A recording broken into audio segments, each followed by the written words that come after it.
Welcome, fellas! I am Ate Zen. And I am Ate Gal. And welcome to Ephemeral Vlogs!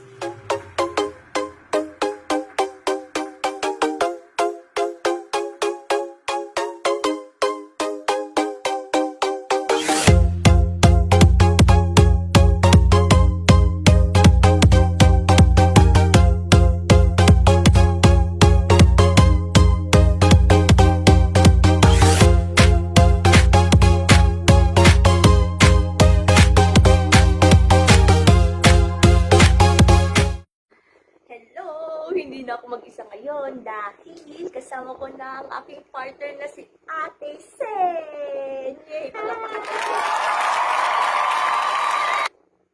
Last time po ay pinag-usapan natin yung tungkol sa meaning ng ephemeral, which is rhyme. And para masabaybayan nyo po yung aming vlog, ilalagay po namin yung link sa comment section. And today, we are going to talk about our new topic, which is One of the elements kung bakit hindi tayo makapagpatuloy sa pag-drive. Walang iba kundi ang salitang fear.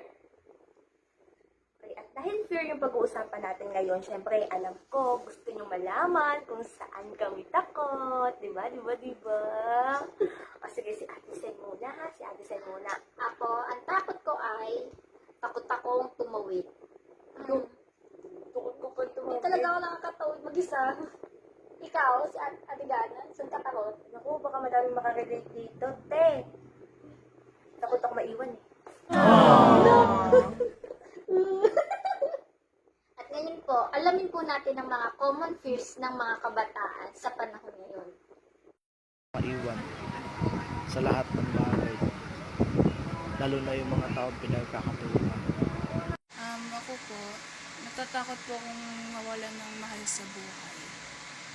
Takot po akong mag-isa.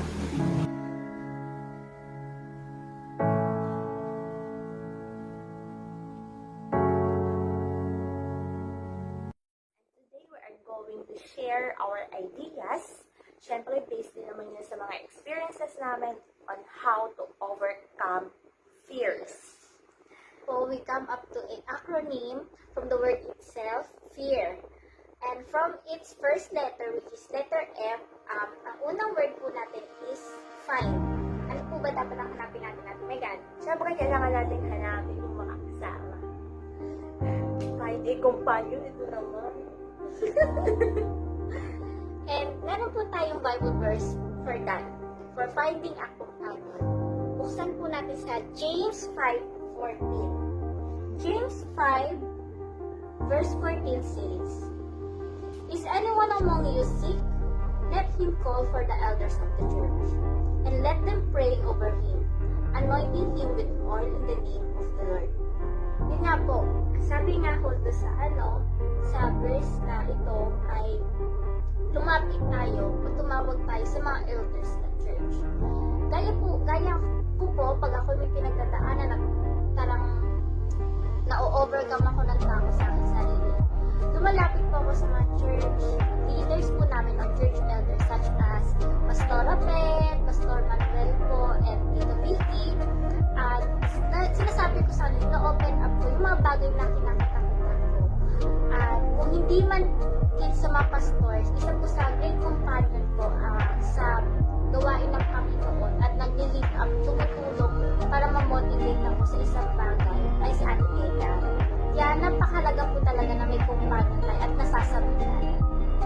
And since we are talking about finding a companion, siyempre, ang pinakamag-isang paraan dito para matanggal talaga yung takot mo ay humanap ka ng tao talagang makakapagbigay sa'yo. Yung identify yung mga taong sa halip na tanggalin yung takot mo, lalo nitong dinadagdagan. Siyempre, merong mga taong pinakailangan mo talagang piliin para mas maging maliwanag sa isip at puso mo yung mga decisions na kailangan pang gawin, syempre without the fear.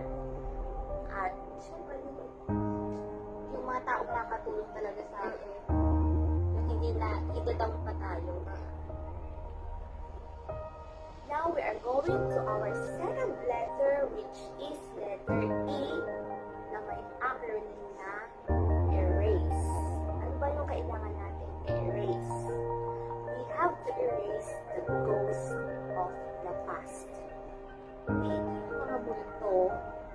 pangkaraniwan natin napapanood sa TV.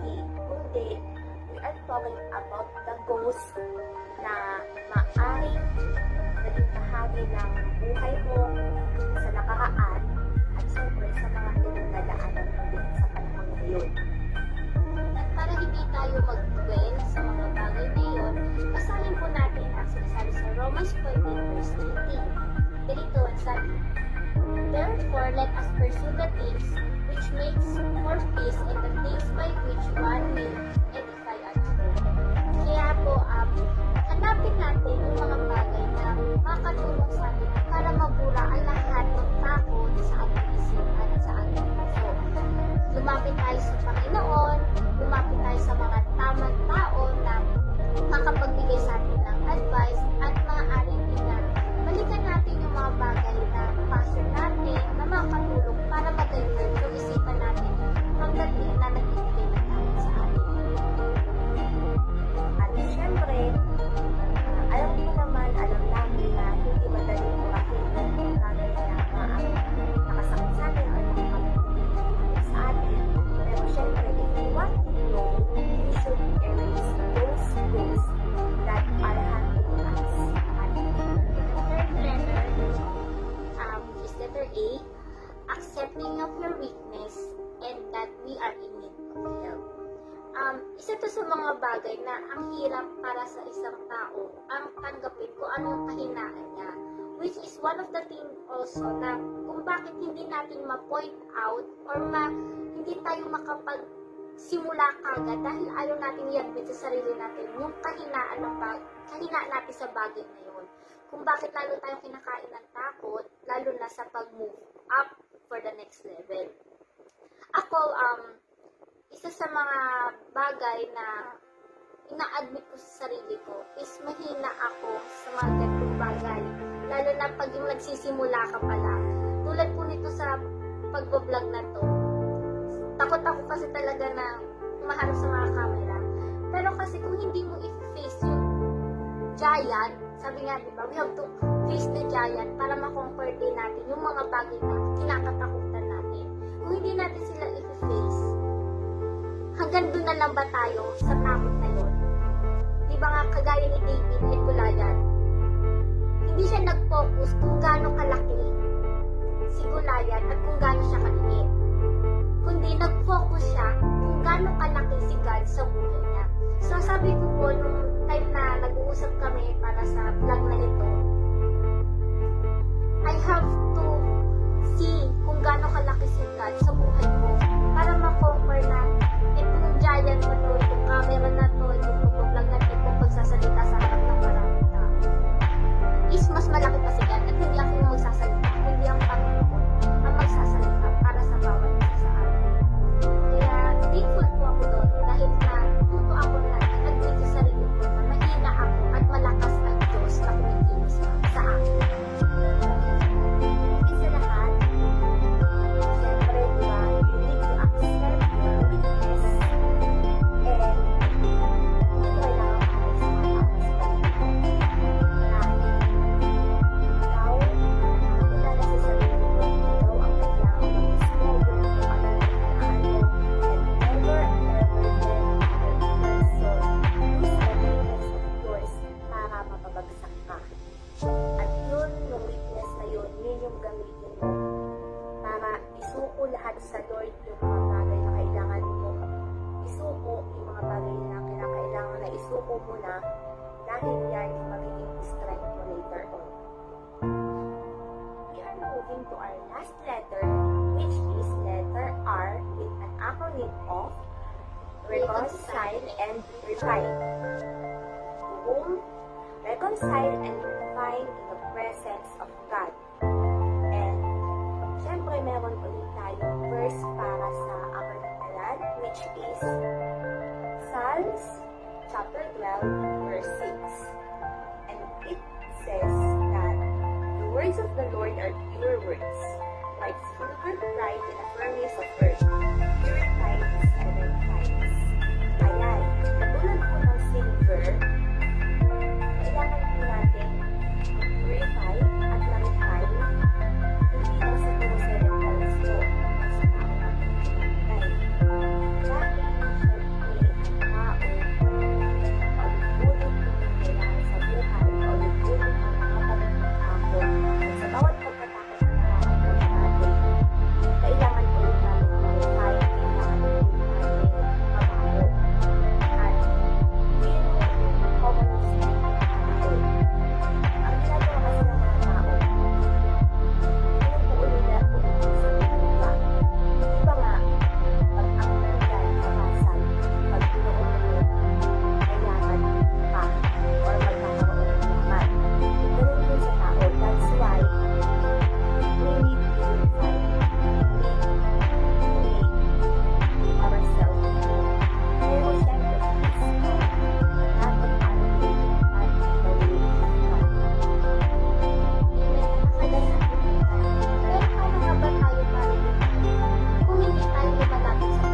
dwell and refine with the Lord, we have to know what His words.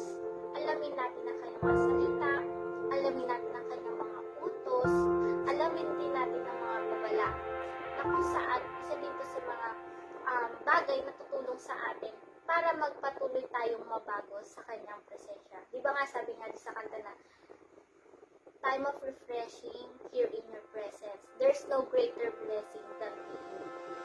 Kaya, wala nang mas dadakila pa, wala nang ibang pang tutulong sa ating pagbabago, kundi si Lord lamang. Kaya hanapin natin yung Lord's way, not our own way. Sa ating pagtatapos, we will review 2 verses that will motivate and help you to overcome our fears. First is from the book of Isaiah, chapter 41, verse 10. It says that, "Fear not, for I am with you. Be not dismayed,